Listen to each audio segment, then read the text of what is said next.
Good morning, guys. Welcome to the video. So on this video I want to talk to you guys about a question that I had via email. If you guys want to ask me a question, just leave a comment and I will, for now anyways, for sure get back to you with a reply or a video response. So anyways, so the question is, let's see here, what is the question? Make, model. Okay, so if you were starting to do dump trucking, what are the best makes and models for trucks? What are the best years? And then what is considered high mileage for a dump truck? So this is all going to be very opinionated because it's an opinionated question. In my opinion, there's no right answer to this question. It's just what I would look for. So basically, the makes and the models that I would look for,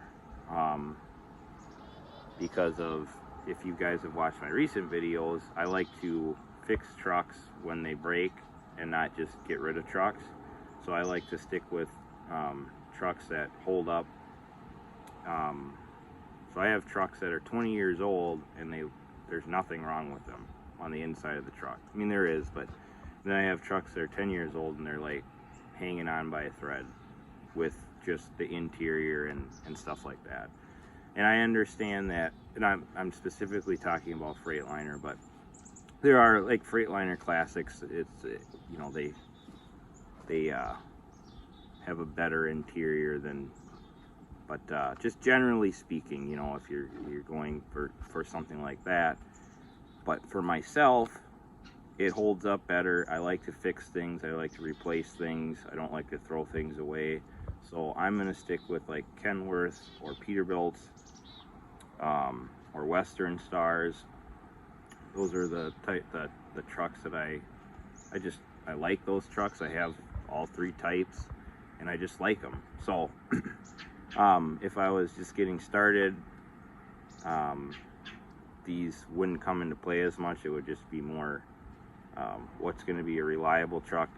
Let me tell you like this. My uncle has been in trucking his whole life, and one of the things that he told me when he started is you get the cheapest truck with the least amount of miles. The cheapest truck, no, that's not what he said. He said get the newest truck with the least amount of miles for the cheapest price.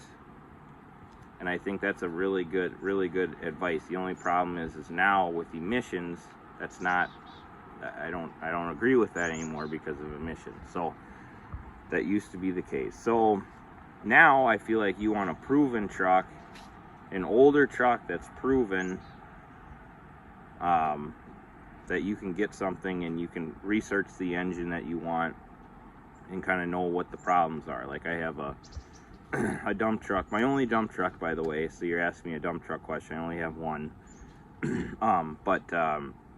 It has a Cummins in it, and the engine is notorious for needing injectors.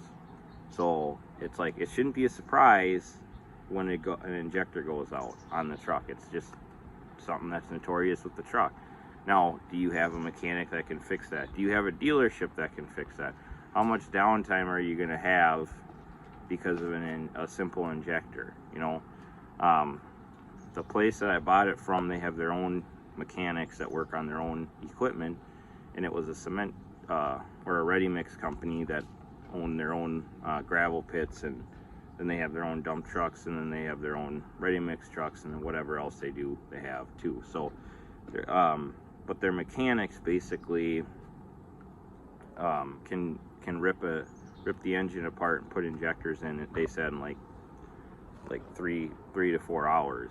So it's not a big deal. But to somebody that's never been around trucks, it might be like something that puts you out of business. So that's just something to think of. So to go over it again, the makes and models that I would get would be, I would look into the Kenworth and then T800s. I don't even know. Yeah, T800 is a really solid make and model. So Kenworth T800. I like them. I have one. Peterbilts are great. I don't know what their dump truck models are, so you just have to look into it. I don't have one.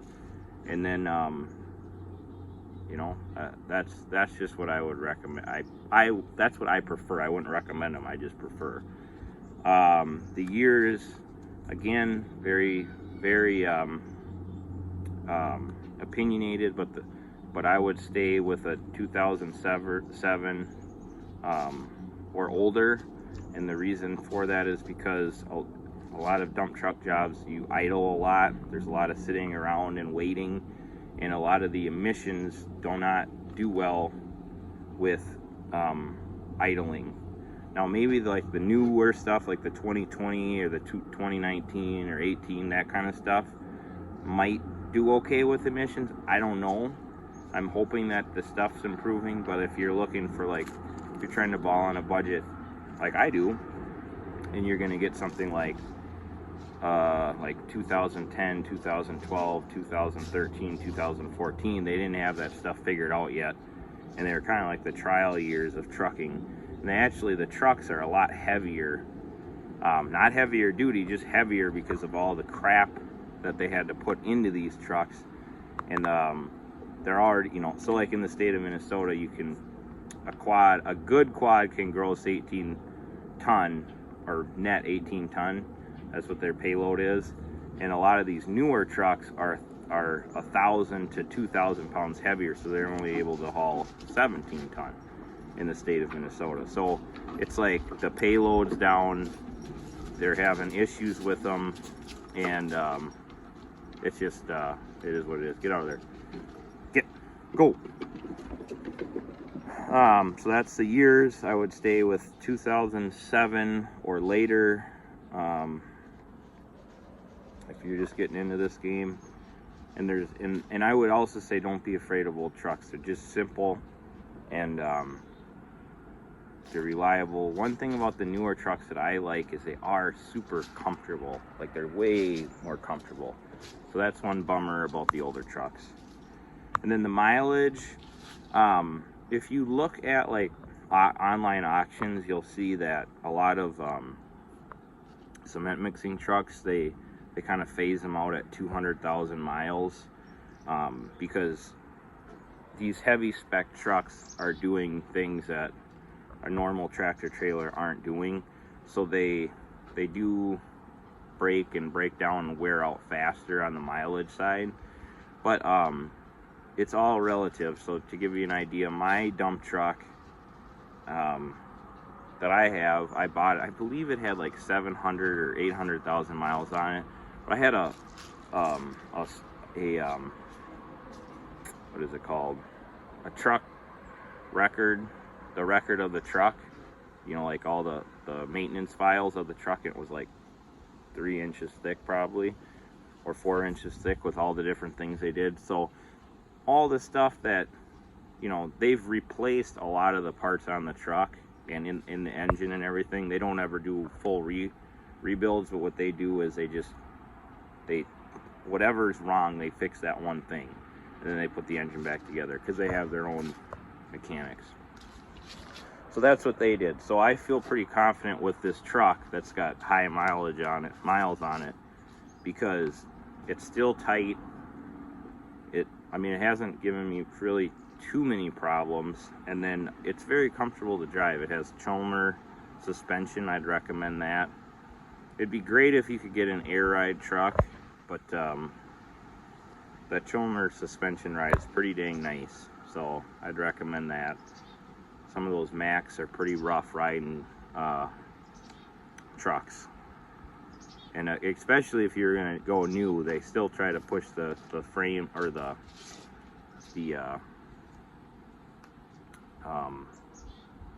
like spring leaf like suspension. But I would get air ride definitely if you were gonna go with the new stuff. So basically, to answer the question on miles, it all depends on who you're buying it from and what kind of maintenance records they have on the vehicle. Most people, they don't have any maintenance records on the vehicle, or won't give you them. So I would be willing to pay more for a truck that has it. And then you know, I think I said this, but the ready mix trucks, they usually sell them around 200,000, 250,000 miles. So that's a lot of miles for a ready mix truck. So, and it's different than dump trucking, because ready mix trucks, they got the PTO and they're running the mixers all the time, so there's probably higher hours on there. But you know, I don't worry about the miles. I worry about how good in condition the truck is in, and especially Minnesota, how rusty it is. Does it look like a rat trap? I like the cabs to look nice inside. If it's an older truck and it's not a rattle trap, then it's still pretty tight, then you just fix things as it go. But if you buy something that's a rattle trap and the engine goes, it's like you just really have a rat's nest. That's what you have, and you just have to throw, scrap it, in my opinion.